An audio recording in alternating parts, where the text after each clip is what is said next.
Welcome dear रॉकर्ड्स। आज हम आपके लिए एक्सप्लेन करने वाले हैं फरवरी 2023 में रिलीज हुई तमिल मूवी जिसका नाम है डाडा।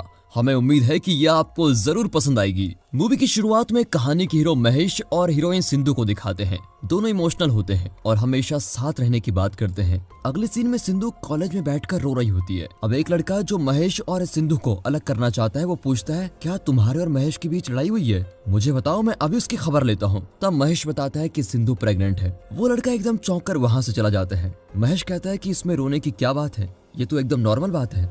अरे तुम्हारे लिए नॉर्मल होगा लेकिन मेरे लिए ये सब कुछ नॉर्मल नहीं है, समझे? फिर महेश एबॉर्शन का सुझाव देता है लेकिन सिंधु इस बच्चे को जन्म देना चाहती है। इस पर महेश कहता है कि देखो फिलहाल तुम रो मत, अपने घर जाओ, मैं कुछ सोचता हूँ। पर सिंधु अपने घर नहीं जाना चाहती, इसलिए महेश और सिंधु उनके क्लोज फ्रेंड अमित के गेस्ट हाउस में रहने लगते हैं। सिंधु महेश से बहुत गुस्सा होती है। तभी महेश की माँ कॉल करती है और वो कहता है मैं अमित के घर में हूँ। उसकी माँ कहती है कि आते वक्त दही लेके आना बेटा। अब महेश चिढ़कर सोचता है कि यहाँ दिमाग पिघलकर जमीन पर टपक रहा है और इनको दही चाहिए। नहीं माँ, मैं दही नहीं ला सकता, तुम खाकर सो जाना। अरे बेटा, दही के बिना तो ये आदमी खाएगा ही नहीं।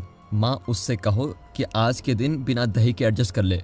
और दोस्तों आपको बता दें कि ये दोनों महेश के पापा की बात कर रहे हैं। अगले दिन महेश होटल से खाना लाता है और दोनों खाने लगते हैं। सिंधु महेश से एक शब्द भी नहीं कहती। तभी डोरबेल बजती है और सिंधु के घर वाले आ जाते हैं। उन्होंने पुलिस से कंप्लेंट की थी कि महेश ने सिंधु को किडनैप कर लिया है। वे स्टेशन जाकर इंस्पेक्टर से कहते हैं कि हमारी बेटी तो किसी को सर उठाकर भी नहीं देखती, इस लड़के ने उसको फुसलाया है। इंस्पेक्टर कहता है कि देखिए आप लोग चुप रहिए और अपनी बेटी को बोलने दीजिए। अब सिंधु सबके सामने कह देती है कि मैं प्रेग्नेंट हूँ। सभी शॉक हो जाते हैं और सिंधु के पापा छाती पकड़कर गिर ही जाते हैं। फिर सब उनको हॉस्पिटल ले जाने के लिए स्टेशन से बाहर आते हैं। तभी महेश के पापा आते हैं। दरअसल महेश और उसके पापा की बिल्कुल नहीं बनती। इस वजह से उसका भाई पूछता है कि सिंधु के पापा को क्या हुआ। इस पर उसके पापा गुस्से में कहते हैं कि इसकी शादी के लिए पंडित को ले जा रहे होंगे, अपने साथ तुम उस लड़की की लाइफ भी बिगाड़ रहे हो। लेकिन एक बात तो माननी पड़ेगी बेटा, उसके पापा को हार्ट अटैक हुआ है लेकिन फिर भी वो लड़की इस निकम्मे को ही सपोर्ट कर रही है। इसे कहो कि कम से कम उस लड़की का अच्छे से ख्याल रखे। ये कहकर उसके पापा चले जाते हैं। महेश के कहने पर अमित उसे अपने अंकल की कंपनी में जॉब दिलवाने का वादा करता है। अब सिंधु और महेश अमित के गेस्ट हाउस में रहने लगते हैं, इसलिए उन्हें रेंट भी नहीं देना पड़ता। महेश मायूस बैठा होता है क्योंकि सिंधु उससे बात नहीं करती। तभी सिंधु आकर उसको गले लगा लेती है और 2 दिन से बात न करने के लिए सॉरी कहती है। महेश उसे बताता है कि देखो अमित मुझे एक नौकरी दिलवा देगा, फिर मैं एक सेकंड हैंड बाइक खरीद कर फूड डिलीवरी वगैरह भी कर लूंगा और कॉलेज फीस और तुम्हारे मेडिकल एक्सपेंसेस भी संभाल लूंगा, तुम टेंशन मत लो। सिंधु कहती है कि देखो इतना ज्यादा मत सोचो, दोनों मिलकर कुछ न कुछ करके मैनेज कर ही लेंगे। इस हाल में दोनों के पेरेंट्स उन्हें बिल्कुल भी सपोर्ट नहीं करते। अब महेश सुबह कॉलेज जाता है और शाम को नौकरी करता है, लेकिन वे ज्यादातर अमित के पैसों पर ही डिपेंड करते हैं। सिंधु कहती है कि देखो ये ठीक नहीं है, हम कोई छोटा सा घर रेंट पे ले लेंगे। पर महेश नहीं मानता क्योंकि रेंट देना पड़ा तो उसकी आधी से ज्यादा सैलरी तो उसी में चली जाएगी। फिर कॉलेज फीस, फूड और सिंधु के मेडिकल बिल्स कौन भरेगा? ये सोचकर वे अलग जाने के आइडिया को ड्रॉप कर देते हैं। अब एक रात जब महेश जॉब के लिए जाता है तो सिंधु घर पर अकेली होती है। तभी अमित के कुछ दोस्त वहाँ पार्टी करने के लिए आ जाते हैं। सिंधु अमित को कॉल करती है तो वो कहता है सॉरी सिस्टर, दरअसल उन लोगों के पास भी गेस्ट हाउस की एक चाबी है, मुझे बिना इन्फॉर्म किए वो लोग आ गए और आज के दिन प्लीज मैनेज कर लो, फिर कभी ऐसा नहीं होगा और वे तुम्हें बिल्कुल भी तंग नहीं करेंगे। अब सिंधु महेश को कॉल करती है लेकिन वो काम में बिजी होता है। सुबह जब महेश घर आता है तो सब नशे में घर के अंदर पड़े हुए होते हैं। सिंधु कहती है कि देखो मुझे यहाँ नहीं रहना है, कोई घर ढूंढो जल्दी। महेश अमित के अंकल से कहता है कि 2 या 2.5 हजार रेंट वाला कोई कमरा या घर दिखा दो। फिर वो एक भीड़ भाड़ वाली जगह में रेंट पर एक छोटा सा घर दिला देता है और दोनों वहाँ शिफ्ट हो जाते हैं। इन हालात में भी महेश और सिंधु एक दूसरे को खुश रखने की पूरी कोशिश करते हैं।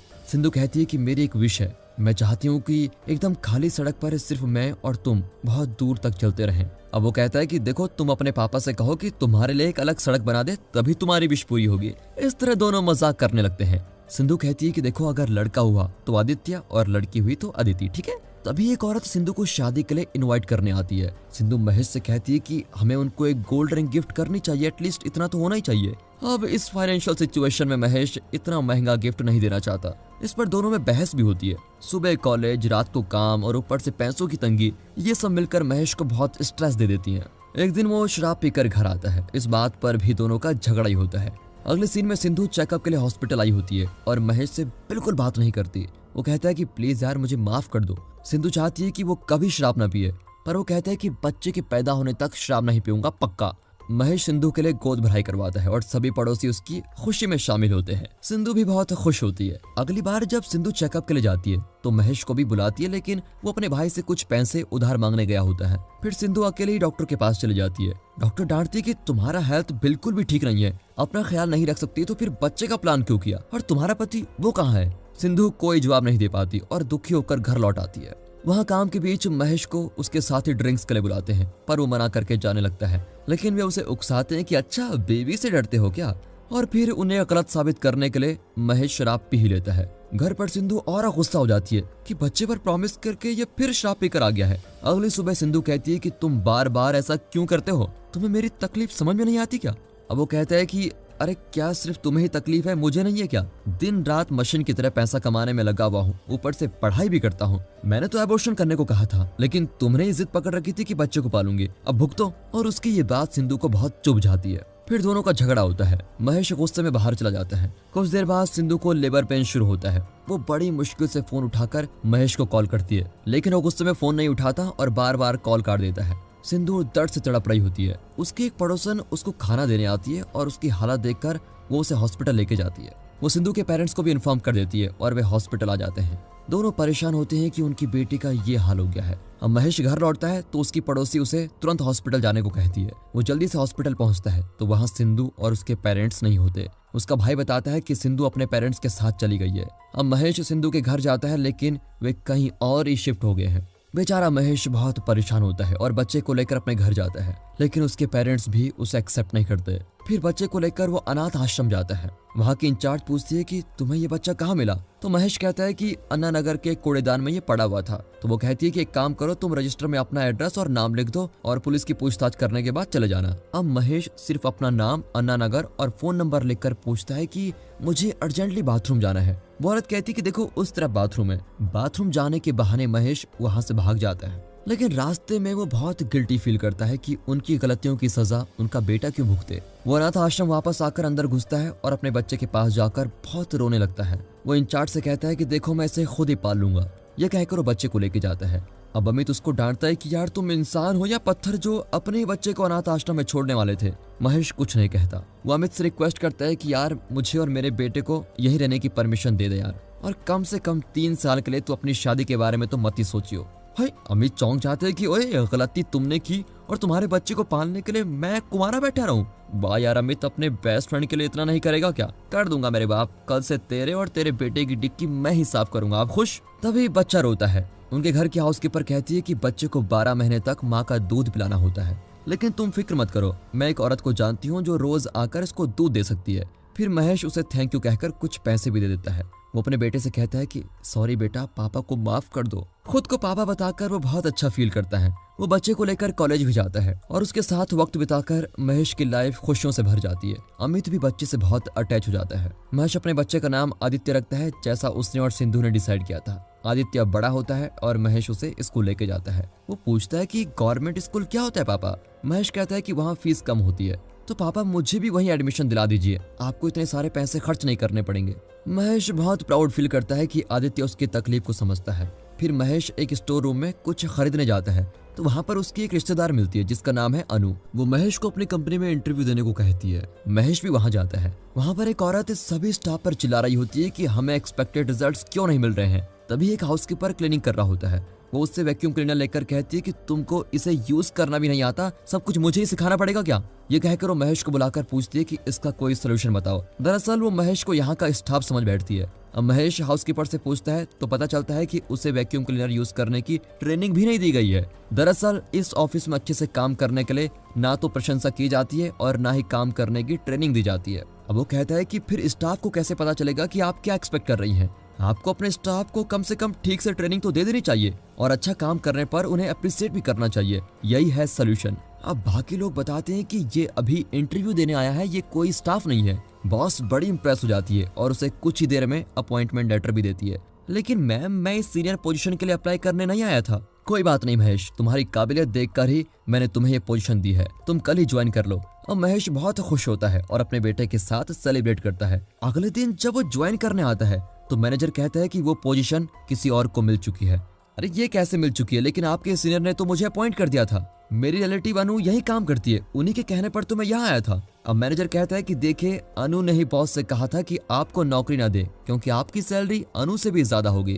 अब महेश अनु से मिलने जाता है और पूछता है कि ये कैसी मेंटलिटी है, आप मेरी मदद तो करना चाहती है लेकिन ये नहीं चाहती कि मैं आपसे आगे निकलूं। वाह, अच्छा हुआ आपके भरोसे मैंने अपनी पुरानी नौकरी को नहीं छोड़ा। ये कहकर वो गुस्से में चला जाता है। वहाँ आदित्य को संजय नाम के लड़के ने गिरा दिया था और उसके पैर में चोट भी आ जाती है। महेश संजय के पिता से कहता है कि अपने पोते से कहो कि मेरे बेटे पर हाथ न उठाए। अब वो आदमी चिढ़कर पुलिस स्टेशन चला जाता है और महेश पर कंप्लेंट देता है कि इसने सबके सामने मेरे बेटे को मेरा पोता कहा, इसे कम से कम 6 महीने की जेल तो मिलनी चाहिए। इसी बीच महेश आदित्य से कहता है कि तुम अमित अंकल के साथ घर चले जाओ, लेकिन आदित्य मना कर देता है। इंस्पेक्टर भी कहता है कि बेटा तुम घर जाओ, पापा बाद में आएंगे, पर वो नहीं मानता और संजय के पापा से कहता है कि मेरी वजह से मेरे पापा आपसे लड़े थे ना, इसलिए आप मुझ पर भी कंप्लेंट दीजिए। ये सुनकर संजय के पापा अपना कंप्लेंट लेटर फाड़ देते हैं। फिर वो महेश से पूछते हैं कि तुम्हें इतना गुस्सा क्यों आया। वो बताता है कि एक अच्छी नौकरी हाथ से निकल गई। संजय के पापा कहते हैं कि मेरे फ्रेंड की कंपनी में ओपनिंग है, मैं उनसे बात कर लूंगा, तुम कल इंटरव्यू के लिए आ जाना। वैसे महेश किसी पर विश्वास तो नहीं करना चाहता, लेकिन फिर भी उसके पास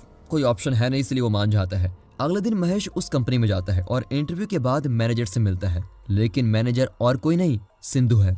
महेश तुरंत वहां से निकलकर संजय के पापा को बताता है कि जिसे मैं कभी नहीं देखना चाहता था, उसके साथ मैं रोज काम कैसे करूंगा।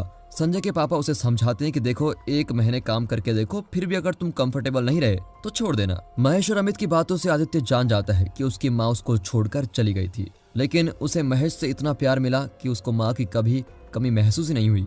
अगले दिन महेश ऑफिस जाता है और सिंधु को अवॉइड करके अपना काम करने लगता है। महेश टीम लीडर है और उसकी टीम में 5 मेंबर्स होते हैं। उसमें विनीत नाम का एक आदमी खुद को सबसे होशियार समझता है। वो महेश से कहता है कि मैं सिंधु को पसंद करता हूँ और उसके बारे में सब कुछ जानता हूँ। ये कहकर महेश को हंसी आ जाती है। एक दिन महेश और विनीत लंच कर रहे होते हैं, तभी एक आदमी सिंधु से बात करके चला जाता है। विनीत कहता है कि ये सिंधु का मैनेजर है, लेकिन एक और आदमी है जो सिंधु को परेशान करता रहता है, वो कहीं बाहर गया हुआ है।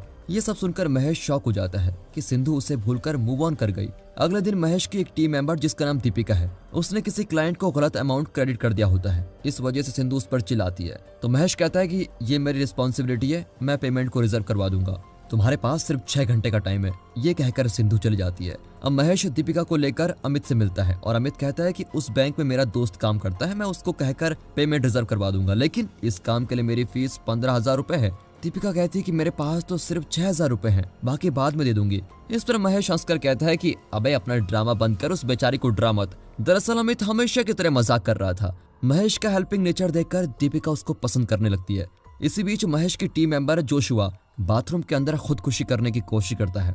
महेश कैजुअली अंदर जाता है तो जोशुआ कहता है कि सर बाहर जाइए वरना मैं अपना गला काट लूंगा। अरे तुझे जो काटना है काट ले, मैं तो काम खत्म करके जाऊंगा। और सुन, अगर तूने गलत नस काट ली ना तो मरने की बजाय हाथ पैर सुन हो जाएंगे और तू जिंदगी भर किसी पे बोझ बनकर रहेगा, सोच कर काटना, समझे। अब जोशुआ कहता है कि सर मैं बड़े ठाठ से अंदर आया था, अगर मैंने खुदकुशी नहीं की तो सब मेरा मजाक उड़ाकर मेरी इमेज खराब कर देंगे, कोई सोल्यूशन तो बताइए। तो महेश कहता है कि तुम अपनी एक्टिंग जारी रखो और मैं तुम्हें बचाने की एक्टिंग करके तुम्हें बाहर लेके जाऊंगा। ये कहकर दोनों इस प्लान को अंजाम देते हैं। अगले सीन में आदित्य महेश से कहता है कि पापा आपकी टीम की लड़की आपको डिनर पे इनवाइट कर रही है, ठीक है तुम अपना होमवर्क करो, मैं बाद में मिलता हूँ। ये कहकर वो दीपिका से मिलने जाता है। अब डिनर के बाद दीपिका कहती है कि मुझे आपसे एक इम्पोर्टेंट बात करनी थी। महेश कहता है कि मैं रेस्टरूम होकर आता हूँ फिर बताना, और तुम बिल मत भरना, मेरे वॉलेट से पैसे निकाल कर दे देना। ये कहकर वो अपना वॉलेट छोड़कर रेस्टरूम चला जाता है। दीपिका वॉलेट खोलती है तो उसमें महेश और सिंधु की फोटो होती है। दरअसल महेश ने जानबूझकर ऐसा किया था क्योंकि वो सेंस कर चुका था कि दीपिका क्या कहने वाली है, पर वो दीपिका का दिल नहीं दुखाना चाहता था, इसलिए उसने ना कहने का ये तरीका अपनाया था जो बढ़िया था। अब दीपिका अपने टीममेट्स के साथ मिलकर महेश और सिंधु के बीच सुलह करवाने का प्लान बनाती है। फिर महेश के घर उसके पेरेंट्स उसके भाई की शादी का इनविटेशन देने आते हैं। आदित्य को देखकर महेश के पापा कहते हैं कि महेश तो अपना अंडरवियर तक खुद नहीं धोता था, लेकिन अपने बेटे को देखो कितनी अच्छी तरह पाल रहा है। महेश अपनी माँ से पूछता है कि इतने दिन आप लोगों को मेरी याद नहीं आई क्या, पर भाई की शादी में काम करने के लिए मुझको बुला रहे हो। वाह। उसकी माँ कहती है कि देखो तुम्हारे पापा के आगे मैं कुछ नहीं बोल पाई बेटा। महेश अपने भाई से कहता है कि तुझे लड़की कौन दे रहा है वैसे। उसका भाई उल्टा उसका मजाक उड़ाता है कि मैंने अपने ससुर से कह दिया कि बच्चा होने के बाद ही शादी करूंगा। वो तुरंत मान गए। जाने से पहले महेश के पापा आदित्य को पैसे देते हैं, पर वो कहता है कि मुझे पैसे नहीं चाहिए अंकल। बेटा मैं अंकल नहीं तुम्हारा पापा का पापा हूँ, तुम्हारा दादा। ये कहकर वो पैसे देते हैं और खुश होकर वहां से जाते हैं। यहाँ जोशुआ की लवर सभी को अपनी शादी की इनविटेशन देती है। दूसरी ओर जोशुआ महेश को खूब शराब पिलाता है और प्लान के मुताबिक सब मिलकर महेश और सिंधु को एक कमरे में बंद कर देते हैं। सिंधु को लगता है कि ये सारा प्लान महेश का है, इसलिए वो उसको डांट कर चली जाती है। महेश भी नहीं जानता कि ये उसकी टीम का प्लान था और फिर सच जानने के बाद वो इस मैटर को ज्यादा सीरियसली नहीं लेता। अगले दिन ऑफिस में विनीत महेश से कहता है कि यही है वो प्ले बॉय जो सिंधु को परेशान करता रहता है। उसका नाम राघव है। उस रात सबके जाने के बाद राघव सिंधु को कुछ काम देकर ऑफिस में रोक लेता है। सिंधु ना नहीं कह पाती और काम करने लगती है और महेश भी बाइक की चाबी ढूंढने के बहाने राघव को डिस्टर्ब करने लगता है। फिर महेश को निपटाने के लिए राघव भी उसकी चाबी ढूंढने लगता है। महेश कहता है कि चाबी शायद बाथरूम में गिर गई थी। राघव बाथरूम के पास जाता है। एंड वक्त पर महेश उसको पकड़कर पीट देता है और कहता है कि आइंदा किसी लड़की को परेशान किया तो पुलिस में कंप्लेंट कर दूंगा कि तुमने विनीत को रेप किया। और विनीत चौंक जाता है कि सर ये आप क्या कह रहे हैं, मैंने कभी उसे इस नजर से नहीं देखा। इस तरह सीरियस सिचुएशन का मजाक बनाकर विनीत चला जाता है और महेश सिंधु को उसके घर ड्रॉप कर देता है। तभी उसे पुरानी बातें याद आती है। अगली सीन में महेश नौकरी छोड़ने वाला होता है और आखिरी दिन वो आदित्य को अपने ऑफिस में लेके आता है। सभी आदित्य के साथ खेलते हैं और खूब एंजॉय करते हैं। आदित्य सिंधु के पीछे जाकर छिप जाता है। सिंधु उससे पूछती है कि तुम्हारा नाम क्या है। वो अपना नाम आदित्य बताता है और ये नाम सुनकर सिंधु चौंक जाती है और उसके पापा का नाम पूछती है। वो बताने वाला होता है कि तभी विनीत कहता है कि चलो बेटा चलो जल्दी चलते हैं। अब सिंधु मायूस हो जाती है और अपने पापा को कॉल करके पूछती है। वो माफी मांगते हैं और रोने लगते हैं। अब सिंधु रियलाइज करती है कि कुछ गलत हुआ है। वो भी रोने लगती है। फिर वो बाहर महेश के पास जाती है। सभी स्टाफ उन्हें अकेला छोड़कर चले जाते हैं और विनीत आदित्य को भी बाहर लेके चला जाता है। अब महेश पूछता है कि तुम्हें बच्चे की इतनी चाह थी लेकिन पैदा करती उसको छोड़कर क्यों चली गई।